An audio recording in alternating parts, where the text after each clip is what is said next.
Ça sentait la viande. Pas fraîche, ni charogne, ni viande de cuisine, mais celle qui pourrit sous la peau, incapable de s'échapper. Le corps du prince était enflé et noirci, surtout au niveau de l'abdomen et du cou. Du pus trouble, mélangé à du sang noir, suintait sous ses ongles. Les serviteurs changent tous les jours, mais aucun ne reste plus d'une nuit. Certains s'enfuient, d'autres tombent malades. L'un d'eux se pendit dans les écuries. L'autre est mort devant la porte des chambres, les doigts pris dans la croix autour du cou. Aucun nom n'a été conservé. Seules des inscriptions dans le livre du greffier. Mort en service et non renouvelé.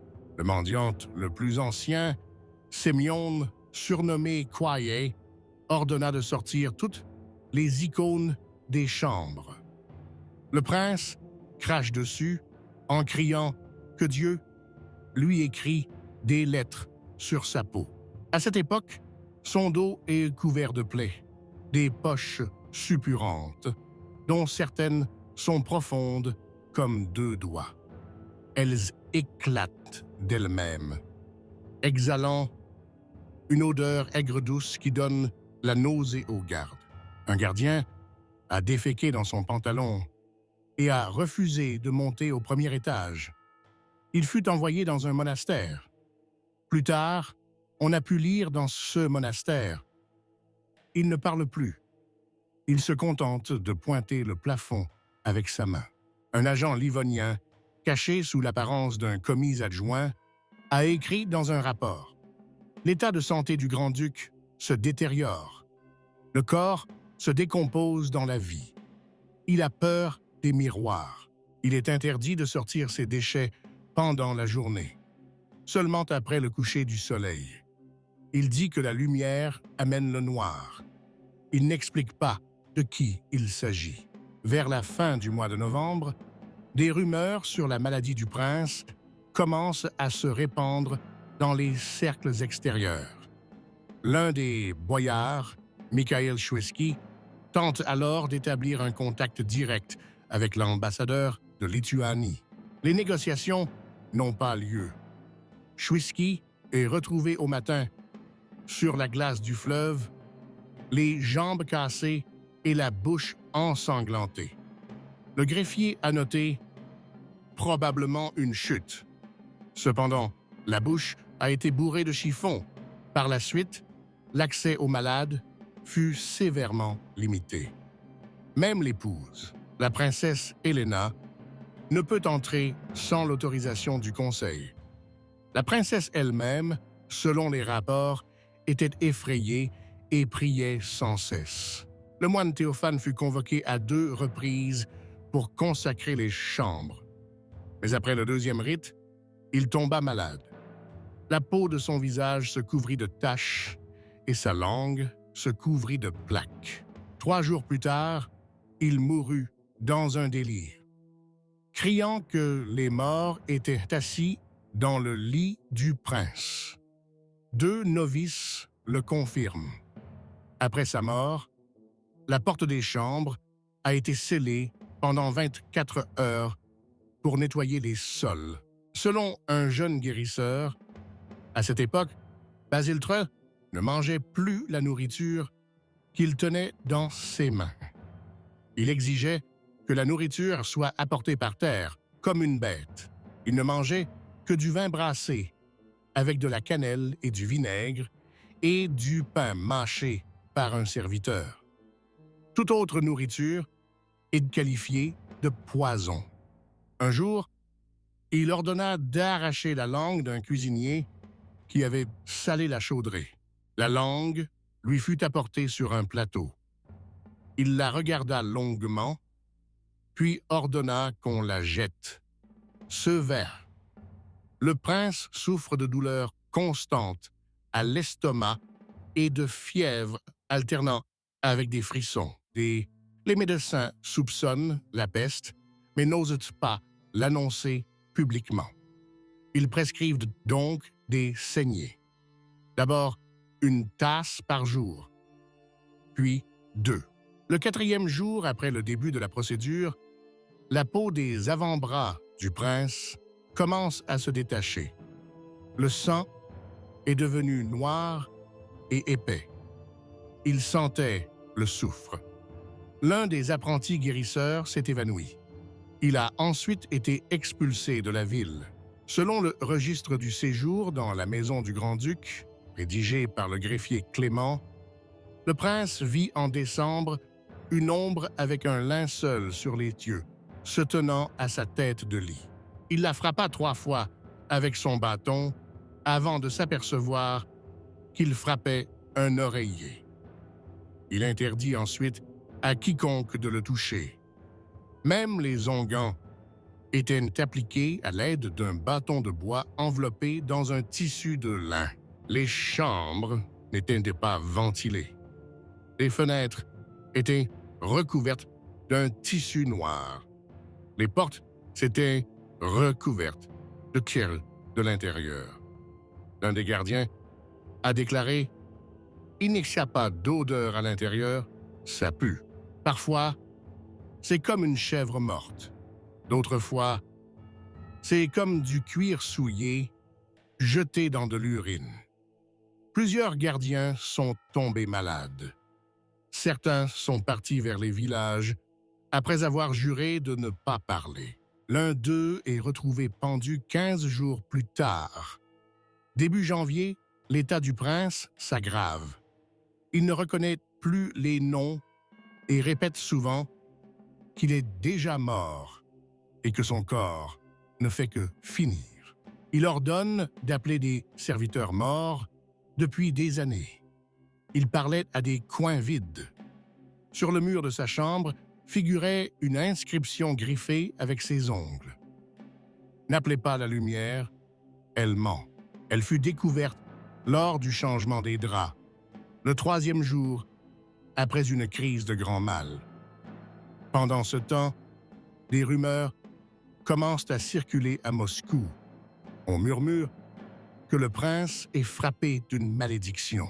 Les marchands déposent du charbon sur le seuil du chœur. Des notes commencent à apparaître sur les murs du Kremlin. Un psaume pour l'âme du pourri. Les papes se taisent. L'évêque ne mentionne pas le nom du prince dans la liturgie dominicale. L'un des protodiacres est exilé pour avoir récité une prière pour la santé, hors de propos. Pour la santé. On dit qu'il a mentionné 2 fois le nom du prince et que la bougie s'est éteinte. À cette époque, l'activité des boyards s'intensifie dans la capitale. En particulier, les Sheremetevs et les Belskis.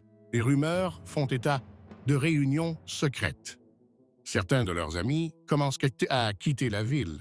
Les annales indiquent que la question de la succession au trône a été soulevée lors du Conseil. Mais les documents relatifs à cette question ont été retirés du registre des réunions. On sait cependant que le prince a refusé de signer le décret sur le transfert du pouvoir. Il a affirmé que personne n'est encore né qui puisse occuper le trône comme moi. Dans la 4e semaine de janvier, la gangrène s'installe. D'abord aux pieds, puis à la cuisse. La chair commence à se séparer en couches, la peau noircit. Du pus s'écoule lorsqu'il bouge. Il n'a jamais été lavé. On l'aspergeait simplement de vinaigre. Les bandages ont été enlevés avec la viande. Un morceau de chair est resté collé à l'un d'eux. Le scribe a écrit « Il riait ». Il dit « C'est ma taxe ». C'est alors que son corps a commencé à être jeté. Le premier médecin est parti pour Novgorod. Les moines demandèrent de ne plus les appeler dans les chambres. L'un d'eux prétendit avoir entendu le prince parler d'une voix de femme. Un autre affirma que la pièce sentait la cire comme une tombe avant une autopsie. Puis, les portes furent scellées, et seul un ancien et un serviteur muet furent chargés de la garde. Le prince a cessé de parler. Il remua les lèvres, chuchota. Le scribe déchiffra les mots. « Je suis devenu une peau à travers laquelle Dieu chuchote. » Il fut inscrit sur une tablette, mais celle-ci disparut le lendemain matin. À la mi-février, des crises d'épilepsie sont apparues. Les médecins supposent un empoisonnement du sang. Son pouls était faible, ses yeux troubles, il ne bougeait presque plus. Il se soulevait seulement sur ses coudes et gémissait. Le dernier jour, cette partie du dossier mentionne que, pendant qu'il changeait de sous-vêtement, de l'air s'est échappé de sa poitrine avec une odeur de cadavre.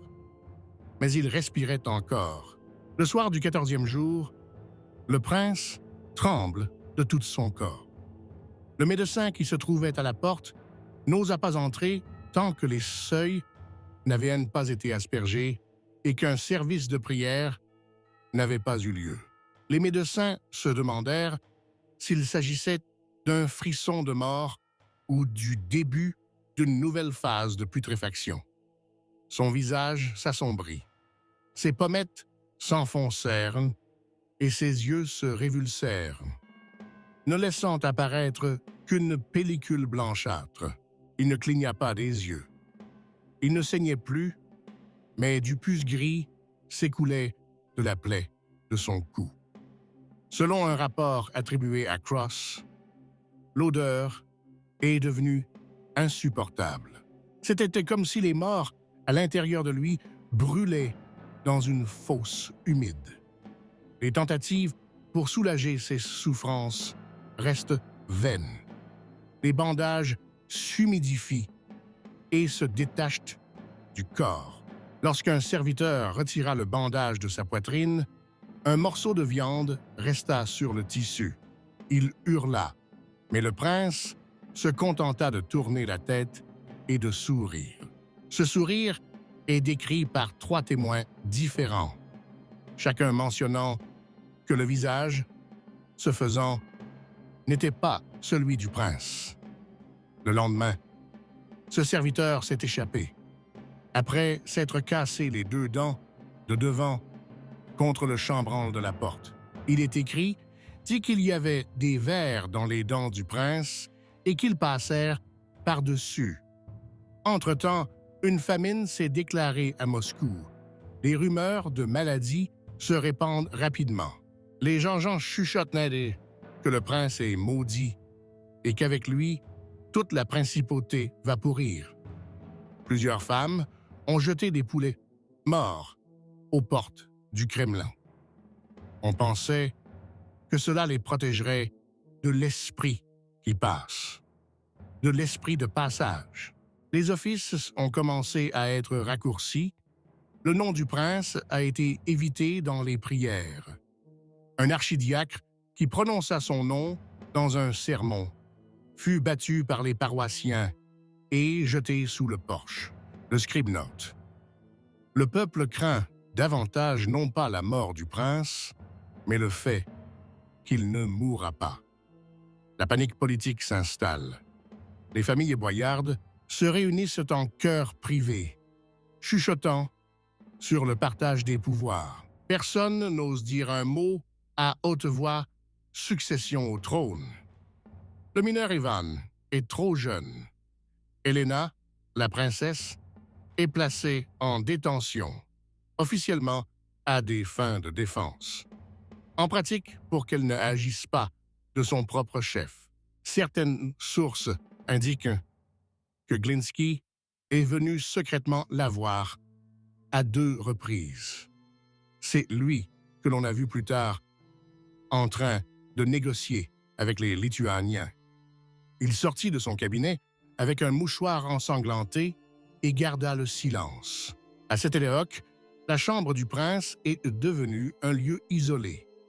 Les fenêtres sont couvertes de chiffons, les interstices des portes sont recouverts de cire d'abeille.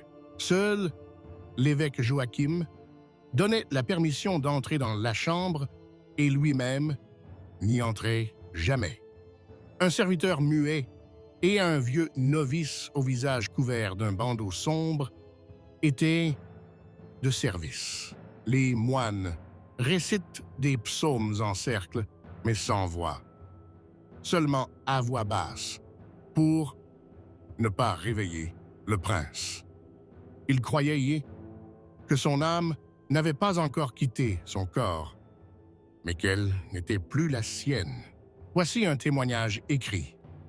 La nuit, j'ai entendu un bruit de grattement, comme si le prince grattait le sol.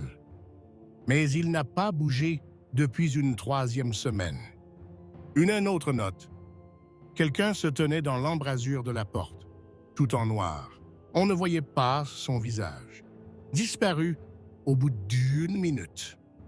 Ces notes ont été détruites, mais des copies ont été conservées dans les archives de l'ordre de l'ambassade. À la mi-décembre, le prince a commencé à émettre des sons étouffés. Pas des mots, pas des gémissements. On pouvait entendre l'air quitter ses poumons par à coups. Il sentait le fer pourri. La nuit, lorsqu'un des serviteurs vint remplacer la bougie, le prince bougea. Il leva la main, désigna l'image du Sauveur sur le mur et murmura. Il attend. La bougie se fendit et la flamme s'éteignit. Plus tard, le témoin a été reconnu souffrant et exilé dans un monastère. Sur ordre des médecins, on commence à le frotter avec du vinaigre, du miel et du sel, mais la peau commence à se détacher par lambeaux. Sa cuisse gauche était dénudée jusqu'à l'os. Un verre sortit du point de suture derrière son oreille. Le médecin écrit « Vivant, regardant, ne cligne pas des yeux. La viande est comme de la saumure, mais il respire. » C'est la 3e fois que l'on confirme que, malgré le pourrissement presque complet du corps, le prince a conservé sa conscience. Il entendait, bougeait ses doigts, serrait parfois le poing. À la même époque, l'évêque Joachim convoque un homme spécial dans la ville, un ancien moine de mauvaise réputation, accusé de sorcellerie. Il entre de nuit dans la maison du prince et y reste 2 heures. Il en est ressorti pâle. Il dit « Il ne sait pas qu'il est mort, mais il est mort. » Le lendemain, on le retrouve agenouillé devant les murs du Kremlin, sans yeux. L'état de la capitale est au bord de la révolte. Des rumeurs circulent selon lesquelles le prince est déjà pourri, mais il est gouverné par un démon. Les marchands s'en vont. Les ambassadeurs évitent les rencontres. L'agent livonien Cross consigne dans un rapport. S'il meurt, un massacre est possible. S'il ne meurt pas, il commencera de toute façon. Et le prince respire encore. Fin décembre, la température de son corps est tombée à un niveau à peine perceptible. Il gisait dans sa propre pourriture, recouvert d'un plaid, imbibé non pas d'onguents, mais de restes de sécrétions de puces. Les médecins ne s'approchèrent plus jamais. Les derniers traitements ont été administrés à l'aide d'une spatule en bois. Il ne bougeait plus. Il n'a pas parlé, mais il a continué à regarder. Par la fente de la porte. C'était la fin de la 2e partie. Si vous le souhaitez, je passe directement à la 3e partie. On raconte qu'au début du mois de février, le prince était allongé dans la couverture qui avait été utilisée lors de son mariage avec Helena. Elle était depuis longtemps imbibée de sueur, de vin et de médicaments, et dégageait maintenant une odeur d'huile rance et de vieux bois. Il ne s'est pas levé depuis 4 semaines. Les commissures de ses lèvres sont craquelées. La peau de ses mains est grise et commence à se détacher. L'un des médecins autorisés à l'examiner écrit dans son rapport « Les doigts sont comme des roseaux, se brisant au moindre contact. Le sang est épais, noir et sent la graisse. » Plus tard, ce guérisseur n'a pas été retrouvé. La rumeur veut qu'il ait été noyé dans un bénitier de peur de propager la maladie. Les moines proposent d'alterner prière et saignée. D'abord une tasse par jour, puis 2. Le 3e jour après le début de cette procédure, le prince commença à suffoquer. Il faut changer 2 fois l'oreiller sur lequel il est couché. Un liquide s'échappe de sous sa tête et s'infiltre dans ses plumes. C'est soit de la cervelle, soit du pus, dit l'un des serviteurs, puis il vomit et perd connaissance. Il a été transporté et est mort plus tard. Les serviteurs commencèrent à porter des bandages imbibés de sapin et de vinaigre sur leur visage. Personne ne pénètre dans la chambre à coucher sans en avoir reçu l'ordre. Pendant ce temps, la panique s'empare de la ville. Les roturiers murmurent que la maladie du prince est une punition pour les offenses du pays et qu'elle se répand comme une mythe dans le tissu de la capitale. Des femmes aux pieds nus marchaient dans les rues en portant des icônes et des rameaux de sorbier. Les églises ont commencé à servir des rites spéciaux d'exorcisme. Dans une note adressée au métropolite, l'archimandrite Simon écrit « La ville est infectée non pas par le corps, mais par l'esprit de la peur. Personne ne prie pour la santé. Il prie pour la retraite. » Dans l'enceinte du Kremlin, les options de régence sont discutées.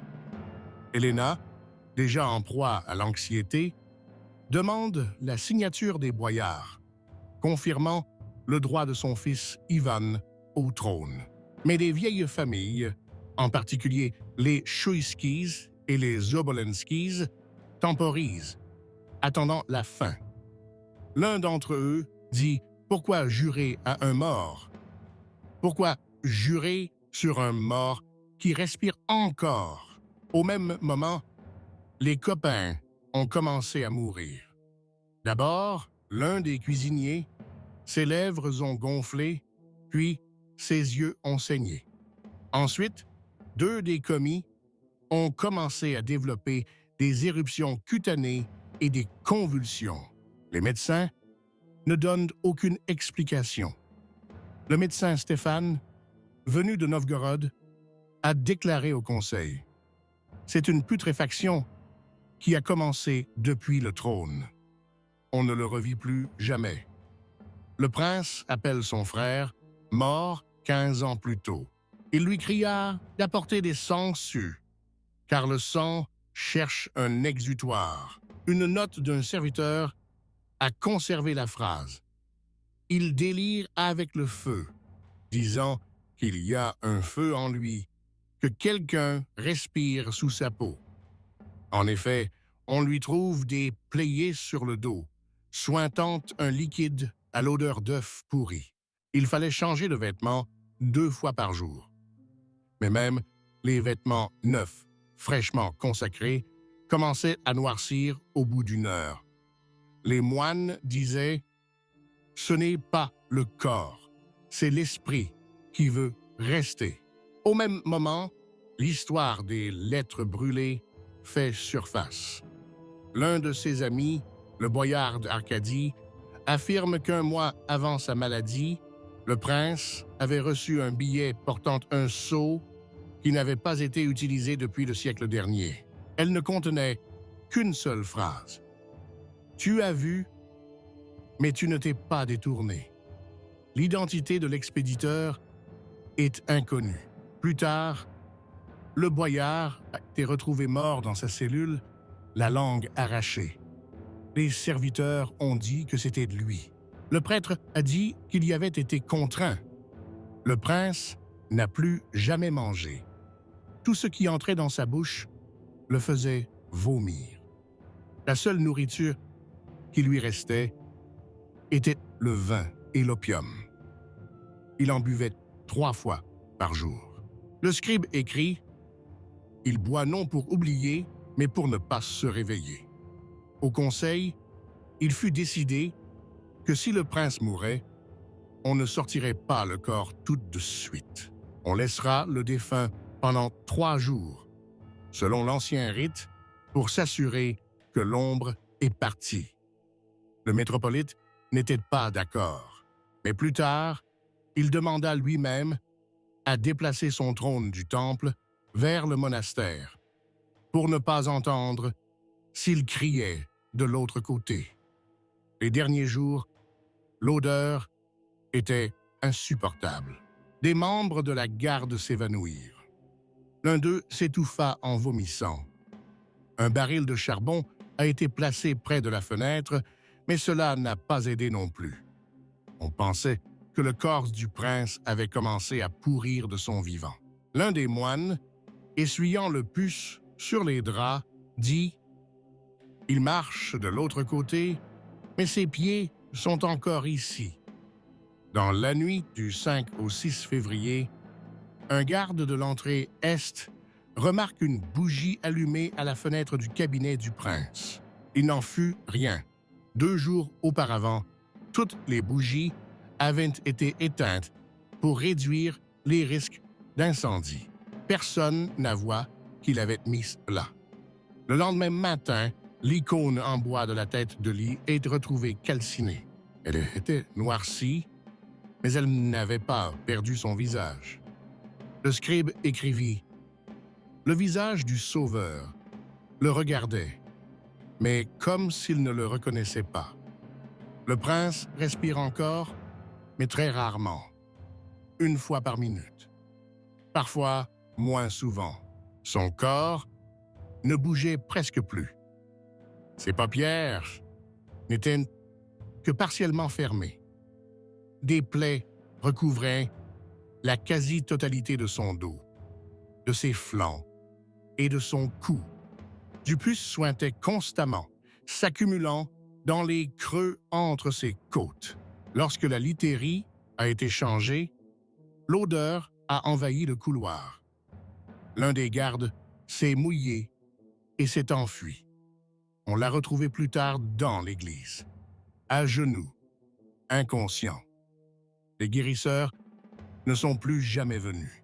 Il ne restait plus qu'un moine guérisseur au visage bandé, qui essuya silencieusement les lèvres du prince avec du vinaigre, puis brûla les chiffons. Selon son rapport, la peau est devenue comme bouillie.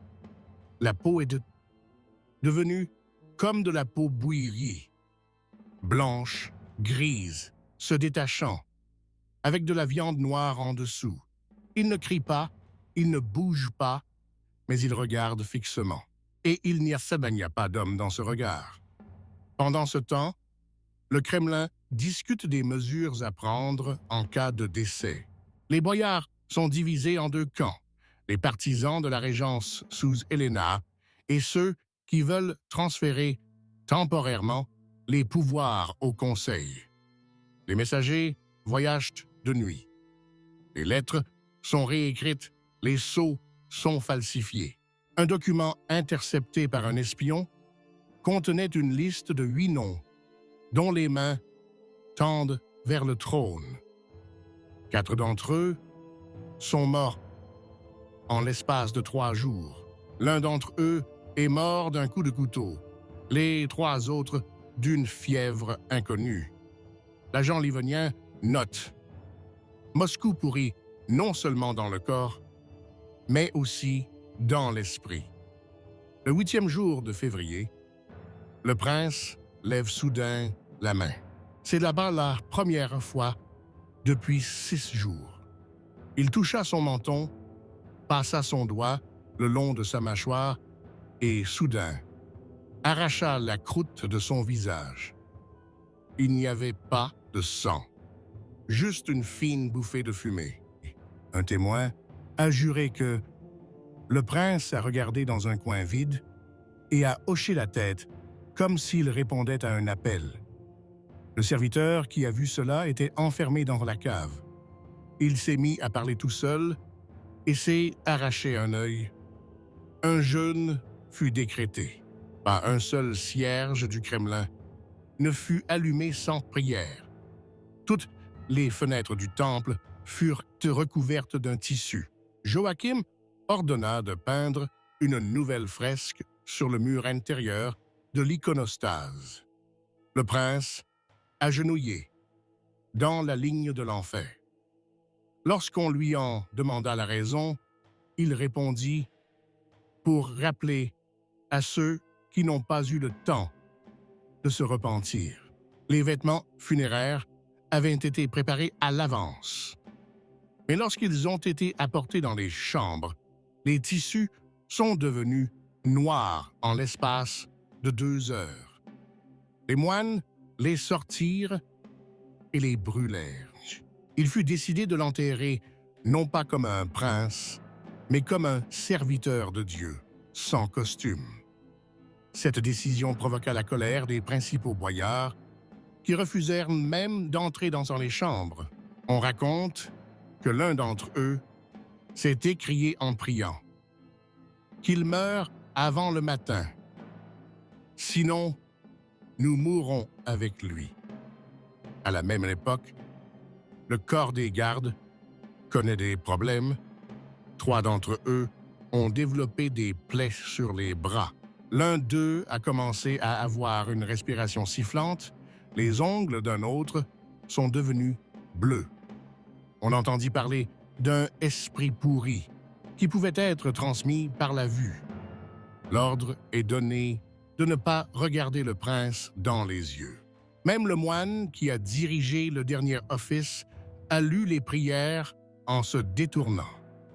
Sa voix tremblait. Le dernier jour, le prince a eu une respiration sifflante.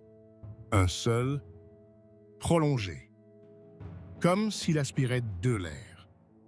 Une pause, puis à nouveau. Cela se répétait toutes les heures.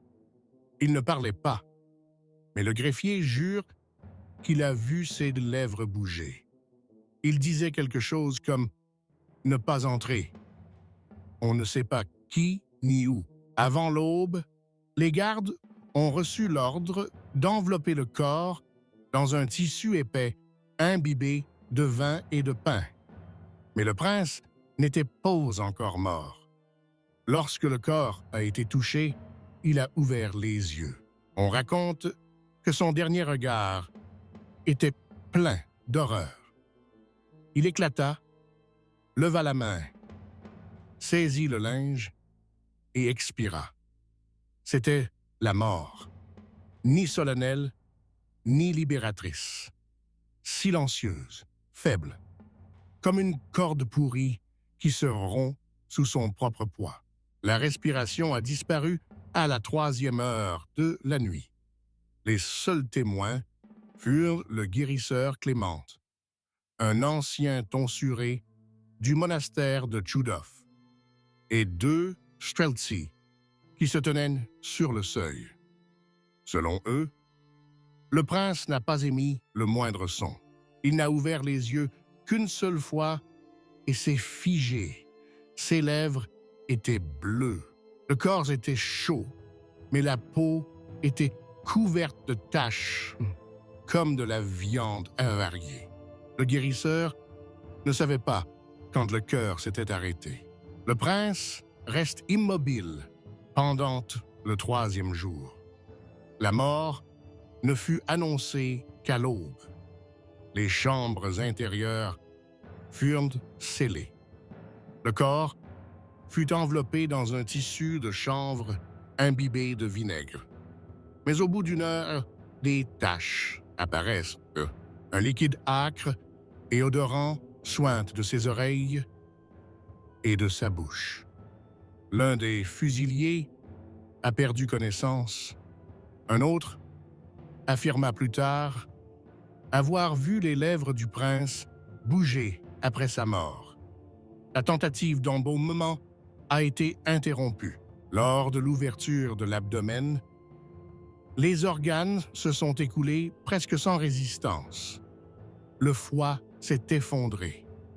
Il y avait de la mousse et une masse noire visqueuse à l'intérieur.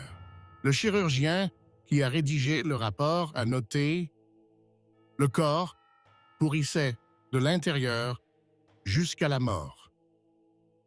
Les globes oculaires étaient flous et les paupières ne se fermaient pas.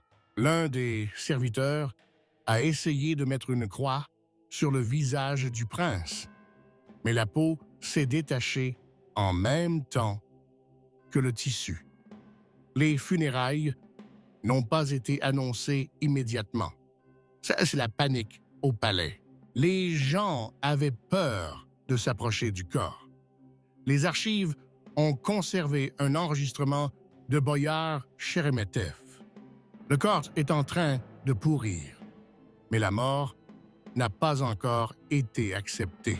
Personne ne veut commencer un nouveau pouvoir avant que l'ancien ne soit arrivé à son terme. Le matin du deuxième jour, des rumeurs ont commencé à circuler dans la ville. Certaines disaient que le prince avait été empoisonné par les moines. D'autres affirmèrent qu'il n'était pas mort, mais couché, écoutant et attendant.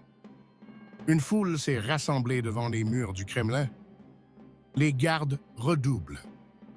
Le cercueil est fait de chaux, rembourré de graisse de porc et de cire. Il est fermé, sans célébration. Pas de funérailles, pas d'adieu public. Même le métropolite est silencieux. Seul l'ambassadeur de Prusse note dans un rapport.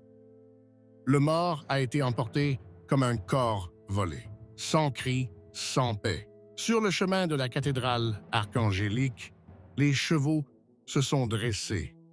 L'un des cochers mourut plus tard de la fièvre. Le même jour, la division du pouvoir commence. Ivan, le fils du prince, est encore mineur. Le pouvoir passe officiellement à Helena, sa mère. Mais les boyards tiennent immédiatement des réunions secrètes. Fyodor Belsky, l'un des plus proches collaborateurs du défunt, disparaît la nuit même. Ses vêtements sont retrouvés dans un ravin derrière le monastère. Une note clouée à un arbre ne contenait qu'une seule phrase. Il est toujours là. Les dernières chambres du Kremlin sont fermées. Les serviteurs ont reçu l'ordre de se taire. Tous ceux qui ont assisté à la mort sont interrogés. Un moine fut exilé au monastère de Kirillo-Belozersky. Un autre mourut peu après. Les rapports font état de ce qui suit. La peau de ses mains est devenue noire comme celle d'un prince. Les Streltsy, qui gardaient le corps, furent remplacés. L'un d'entre eux avouera plus tard avoir entendu la nuit des pas lourds dans le couloir, comme du fer sur le sol. Sur les marchés, on commença à parler de la maladie de Moscou. Les gens associent la mort du prince à une malédiction. Les rumeurs sont alimentées par des disparitions. Le serviteur qui a lavé le corps a disparu. Le greffier qui a copié le testament a disparu. Les archives du prince sont fermées. Un des boyards ordonne de brûler les vieux journaux intimes. Selon le témoignage d'un Streltsy, les parchemins crépitent dans le feu. et l'odeur est telle que le cœur des oiseaux s'affaisse. Le corps du prince Vassili est placé dans un sarcophage. Les armoiries sont effacées. Il n'y a pas de nom sur la tombe, une simple pierre. Les gens sont venus, mais ils n'ont pas prié. Ils la regardaient et s'en allaient. Un vieil homme a laissé une inscription. Il n'est pas mort. Il s'est caché sous terre. 3 jours plus tard, une fissure est apparue sur la pierre tombale. Au début du printemps, des maladies sont apparues à Moscou. Dans le sud de la ville, on observe des vomissements, des ulcères et de la fièvre. Les gens disaient « la peste est en route ». Un prêtre, qui tentait de mettre à mort une personne décédée de la fièvre noire, perdit l'usage de la parole. Son visage s'est couvert de taches. Il est mort une semaine plus tard. Une rumeur se répandit dans la ville selon laquelle le prince était revenu par les airs. Les ambassadeurs étrangers quittent Moscou. L'ambassadeur polonais a écrit dans un rapport « La ville est morte, bien que des gens soient debout dans les rues. Tous ont l'air d'écouter. » Les boyards accélèrent le transfert du pouvoir à Ivan. Il fut ordonné de ne pas prononcer le nom du défunt, de ne pas mentionner sa maladie, de ne pas conserver ses images. Un artiste qui avait fait le portrait du prince de son vivant fut pendu. Il était accusé de sorcellerie. Selon la dénonciation, le tableau bougeait quand on le laissait seul. Plus tard, un archiviste de la cour notera « Elle est morte », mais personne n'a commencé à vivre. Après la mort de Basile, la désintégration commença. La lutte d'influence, la disparition de la vieille garde, le silence de l'Église, l'inquiétude du peuple. Dans une lettre adressée à Novgorod, le métropolite écrit « Le corps est en terre, mais le cœur reste en l'air, et la peur l'habite. » C'est ainsi que prit fin le pouvoir du grand-duc. Mais une autre maladie apparaît que ni les onguents, ni les prières ne peuvent guérir. La maladie de la mémoire. La maladie de la mémoire. Wurde der Hexerei angeklagt. Laut der Denunziation bewegte sich das Bild, wenn man es allein ließ. Später notierte ein Hofarchivar, sie ist tot. Aber niemand begann zu leben.